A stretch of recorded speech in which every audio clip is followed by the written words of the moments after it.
انا سيف البكري، ناس كتير عارفاني باسم كابتن سيف. انا الفاوندر لماراثون كايرو. ماراثون كايرو از مينلي فول ماراثون ايفنت 42 كيلو، وطبعا بيبقى فيها سباقات تانية. بالنسبه لماراثون كايرو الثامن يناير 27 2023 هنبتدي من العاصمه الاداريه من جوه المدينه الرياضيه، ودي مدينه جميله جدا. الناس اللي راحت اتفرجت عليها مكان يستاهل انك تروح تتفرج عليه. مدينه يعني فيها كل الانشطه الرياضيه اللي موجوده. هنبتدي منها ان شاء الله، وهنلف في منطقه الار 3 في العاصمه الاداريه. هنمشي جنب البرج الايقوني، هيبقى طبعا هو برج ايقوني، فهيبقى ظاهر في كل يعني طول ما انت قاعد انت شايفه يعني، بس هنبقى قريبين جدا منه. فالناس اللي حابه تاخد الصور يبقى البرج في ظهرها دي، يعني هيجي لهم الفرصه دي ياخدوا الحته ديت. هنوصل لحد فندق الماسا، يمكن مش هنخش جوه بس هنتفرج عليه.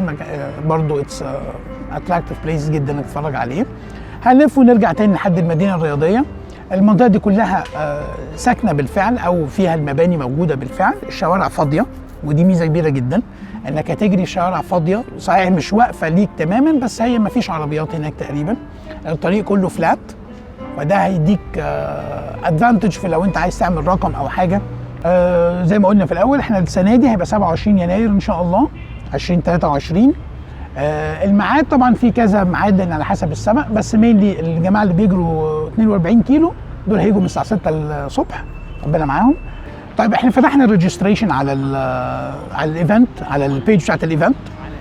بتخش تدفع عن طريق ايزي كاش. في ميزه السنه دي كمان ان ايزي كاش موفره انك تدفع انستولمنتس. عاملين السنه دي حاجه يعني ما عملناش قبل كده، ان احنا عملنا 2 تايبس اوف تيكتس. واحده فول تيكت تاخد التي شيرت معاها، واحده بدون التي شيرت.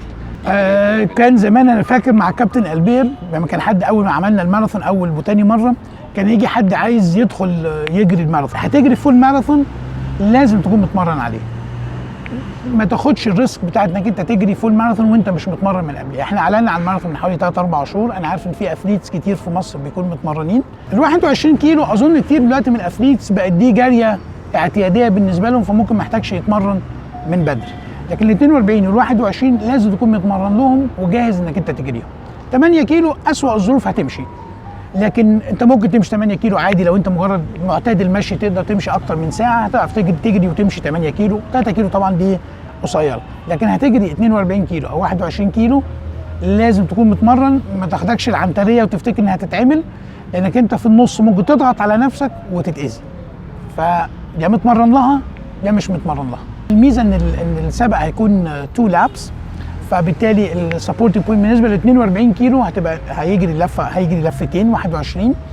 عاده بنحط الووتر ستوبس والنيوتريشن ستوبس كل 5 كيلو. بالنسبه لسباق السنه دي ايه المسافات اللي فيه وكده، غير الجماعه بتوع التريبل 8 اللي جايين، في عندنا عاملين ماراثون كامل اللي هو 42 كيلو، لان ده اساس الايفنت بتاعتنا اللي هو الفول ماراثون، اللي هو فول ماراثون جوه شوارع القاهره. في جاريه 21 كيلو، وفي 8 كيلو، وفي فان ران صغيره 2 أو 3 كيلو للفاميليز لو حابين يجوا برضو يدعموا الناس اللي جايه ديت بس مش قادرين يجروا مسافات طويله.